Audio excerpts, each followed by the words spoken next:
నాకు జన్మనిచ్చిన నా తల్లిదండ్రులకు, నాకు బతుకునిచ్చిన నా షాద్ నగర్ గడ్డకు 4.5 దశాబ్దాల కిందట ఈ ఊర్లో అడుగుపెట్టాం.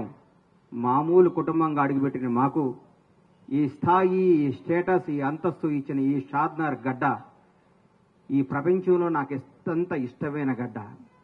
అలాగే నా జీవితానికి అర్థం చెప్పి నేనున్నాను అని నన్ను ముందుకు నడిపించిన నా దైవ సమానులు పవన్ కళ్యాణ్ గారికి ఈ సందర్భంగా ఇంకొకసారి హృదయపూర్వక కృతజ్ఞతలు తెలియజేసుకుంటూ నా అడుగు ముందుకేస్తున్నాను.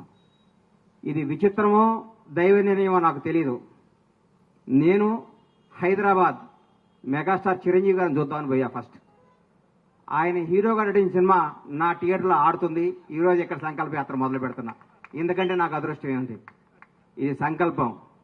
ఓ రోజు నిద్ర ఉదయాన్నే 4 గంటకి 4:30కి నేను నిద్రలేసే అలవాటు. లేవంగానే నా ఫోన్ చూస్తే నంద్యాలలో చంద్రబాబు నాయుడు గారు అరెస్ట్ చేస్తున్నారు అని చెప్పారు. షాక్ అయిపోయాను. ఇదేంద్రా నాయన చంద్రబాబు గారిని అరెస్ట్ చేయటమని. నేను అనుకున్నాను చంద్రబాబు గారిని గుంటూరు తీసుకొస్తారు, అక్కడ బెయిల్ ఇస్తారు. బెయిల్ ఇచ్చినాక ఒక నాయకుడు 15 ఏళ్ల పాటు ముఖ్యమంత్రిగా చేసిన మహోన్నత వ్యక్తి, 40 ఏళ్ల సుదీర్ఘ రాజకీయ జీవితం కలిగిన వ్యక్తి, ప్రపంచవ్యాప్తంగా తెలుగు వాడికి గుర్తింపు తీసుకున్న మహోన్నత శక్తి ఆయనకి ఎందుకు జరుగుద్దులే అనుకున్నాను. సాయంత్రం వరకు ఆ నిద్రాహారాలు మాని చూస్తూ ఉన్నాను. ఎప్పుడు